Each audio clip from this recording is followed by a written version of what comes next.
ವೀಕ್ಷಕರೇ ನಮಸ್ಕಾರ. ಇಂದು ನಾನು ಬೆಂಗಳೂರಲ್ಲಿ ಬನ್ನೇರುಘಟ್ಟದಲ್ಲಿರುವಂತಹ ಒಂದು ಲಕ್ಷ್ಮೀ ನರಸಿಂಹಸ್ವಾಮಿ ದೇವಸ್ಥಾನಕ್ಕೆ ಬಂದಿದ್ದೀನಿ. ಅದನ್ನು ವನ್ನಗಿರಿ ಲಕ್ಷ್ಮೀ ನರಸಿಂಹಸ್ವಾಮಿ ಅಂತಲೂ ಕರೀತಾರೆ.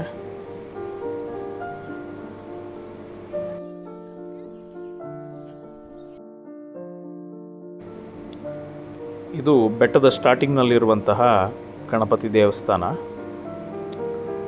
ನಮಗೆ ಇಲ್ಲಿಂದನೇ ಮೆಟ್ಲುಗಳು ಶುರುವಾಗ್ತವೆ. ನನ್ನ ಪ್ರಕಾರ ಒಂದು 300-350 ಮೆಟ್ಲು ಅಥವಾ ಮ್ಯಾಕ್ಸಿಮಮ್ ಒಂದು 400 ಮೆಟ್ಲು ಇರ್ಬೋದು ಅನ್ಕೋತೀನಿ.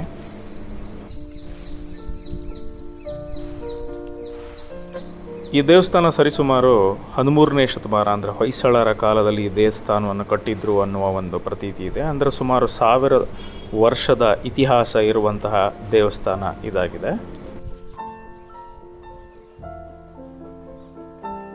ನೋಡಿ, ಇಲ್ಲಿ ಕಾಣ್ತಾ ಇರುವಂಥದ್ದೇ ಆ ಗೋಪುರ ಕಾಣ್ತಾ ಇರುವಂಥದ್ದು ಚಂಪಕ ಧಾಮ ದೇವಸ್ಥಾನ ಅಂತ. ಅಂದರೆ ಈ ಲಕ್ಷ್ಮೀ ನರಸಿಂಹಸ್ವಾಮಿ ದೇವಸ್ಥಾನದ ಪಕ್ಕದಲ್ಲಿ ಚಂಪಕಧಾಮ ಅಂದರೆ ವೆಂಕಟೇಶ ಸ್ವಾಮಿಯವರ ದೇವಸ್ಥಾನ ಕೂಡ ಇದೆ.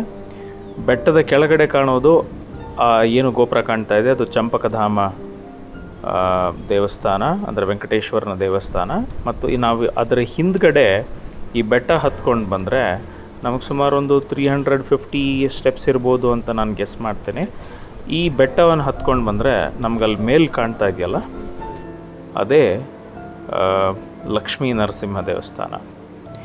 ಇದೆಲ್ಲದು ನಮಗೆ ಆ ಬೆಟ್ಟದ ಮೇಲಿಂದ ಕಾಣುವ ಬೆಂಗಳೂರು ಸಿಟಿಯ ವ್ಯೂ ನೋಡಿ ಎಷ್ಟು ಚೆನ್ನಾಗಿ ಕಾಣ್ತಾ ಇದೆ.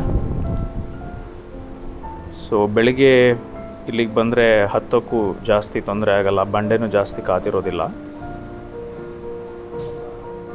ತುಂಬ ಚೆನ್ನಾಗಿದೆ ವ್ಯೂ ನೋಡಿ. ಇದೇ ಲಕ್ಷ್ಮೀ ನರಸಿಂಹಸ್ವಾಮಿ ದೇವಸ್ಥಾನ ಬೆಟ್ಟದ ಮೇಲಿರುವಂಥದ್ದು.